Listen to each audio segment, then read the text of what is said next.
Ավագ չորեքշաբթի է Տիրոջ օծման և մատնության օրը։ Եկեղեցին հրավիրում է մեզ խորհրդածելու երկու կերպարների շուրջ՝ անծանոթ կնոջ, ով թանկարժեք յուղով օծեց Հիսուսի ոտքերը, և 12 առաքյալներից Հուդային, ով 30 արծաթով մատնեց Քրիստոսին։ Այդ օրը Բեթանիայում Ղազարոսի քույր Մարիամը օծեց Հիսուսին, ինչը խորհրդանշում էր Տիրոջ մոտալուտ մահը։ Այս կինը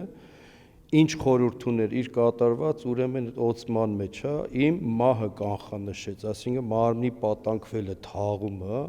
որը իրականության մեզ համար փրկagogության խորհրդի ամենակարևոր սկզբունքն է, որ Քրիստոս մահով ինչ արեց, մահը հաղթեց, մահով վճարեց մարդու մեղքը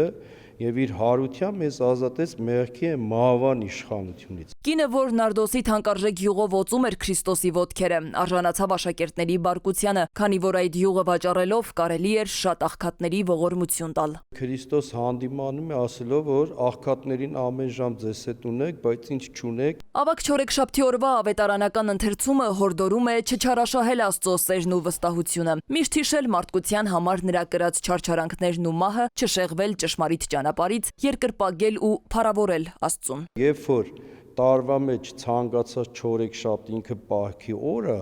այդ պահքը նվիրված է հենց մատնության, որ գնաց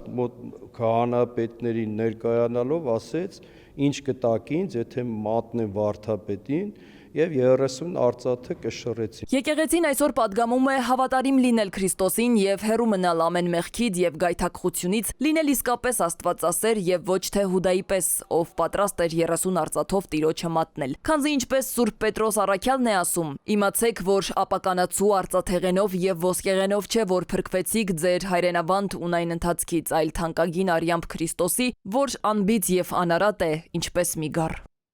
Սվետլանա Ավդիշյան, Վահան Գուլոյան, ժամը լրատվական։